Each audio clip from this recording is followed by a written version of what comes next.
लातूरमध्ये काँग्रेसला मोठा धक्का बसलेला आहे। लातूरमध्ये जाऊयात, आमचे प्रतिनिधी निशांत भद्रेश्वर आता आपल्याबरोबर आहेत। निशांत, लातूरमध्ये काय वातावरण पाहायला मिळतंय?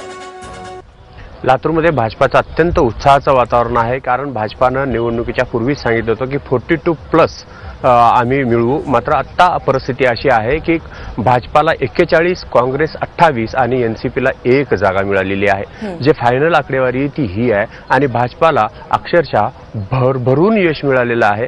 आणि हे यश कशा पद्धतीने मिळालं, त्याच्यासाठी ज्यांनी जी मेहनत केलेली आहे त्यामुळे मिळालेलं आहे। आपल्याबरोबर लातूरचे पत्रकार आहेत अरुण समुद्रे, त्यांच्याकडून जाणून घेऊया। त्यांनी 44+ असं सांगितलं होतं आणि त्यांना 41 जागा मिळाल्या, नेमकं कशा पद्धतीने हे झालं?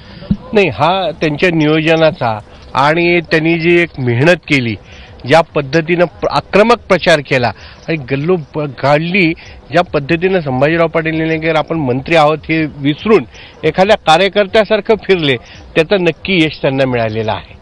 आणि मी असं मानतो की यावेळेस जो परिवर्तन होणार, ही जी त्यांचा एक परवलीचा शब्द होता, जी एक टॅगलाईन होती, त्या टॅगलाईनला लोकांनी जनतेने साथ दिलेली दिसते। कारण ज्या पट्ट्यामध्ये काँग्रेस शिवाय कोणी येऊ शकत नाही अशी स्थिती होती, त्याच पट्ट्यामध्ये सुद्धा आज लातूर शहरामध्ये भारतीय जनता पार्टीने यश मिळवलेलं आहे। जो गावभाग म्हणून समजला जातो, त्या गावभागात मात्र काँग्रेसने आपलं स्वतःचं स्थान टिकवून ठेवलेलं आहे। पण नव्याने झालेल्या वस्त्या, मध्यमवर्गीय वस्त्या, यामध्ये काँग्रेसला आपल्याला स्थान टिकवून ठेवता आलेलं आपल्याला दिसत नाही। आणि दुसरा एक मोठा बदल आपल्याला याच्यात दिसतोय की शिवसेना आणि भारतीय रिपब्लिकन पक्ष भारिप यांना लोकांनी चक्क नाकारलेलं आहे। ज्या पद्धतीनं त्यांच्या राजकारण असेल, ज्यांचे उमेदवारांची असेल, मागचा काळ असेल, त्यामध्ये त्यांना एक सुद्धा उमेदवार आता उभा करता आला नाही। आणि दुसरी बाब आहे ते राष्ट्रवादी काँग्रेसचा फक्त एक नगरसेवक आज निवडून आलेला आहे। 8 वरून ते 1 वर आलेले आहेत। त्यामुळे आता सरळ सरळ देशाचं राजकारण जशा पद्धतीनं 2 पक्षाचं चाललेलं आहे, तशाच पद्धतीने गावचं राजकारण सुद्धा आता 2 पक्षाचं चालतंय काय, एक सरळ सरळ भाजपा विरुद्ध काँग्रेस, काँग्रेस विरुद्ध भाजपा अशी स्थिती निर्माण झालेली आहे।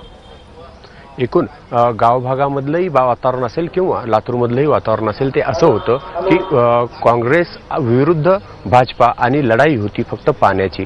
पाण्यावरून भाजपानं रान उठवलं होतं, पाणी हे देऊ शकत नाहीत आणि पाणी देण्याची जिम्मेदारी आम्ही निभावू, हेच टॅगलाईन घेऊन याच पद्धतीनं भाजपानं ठिकठिकाणी प्रचार केला आणि भाजपाला त्यात यश मिळताना दिसत आहे। निशांत, धन्यवाद या सगळ्या सविस्तर माहितीबद्दल।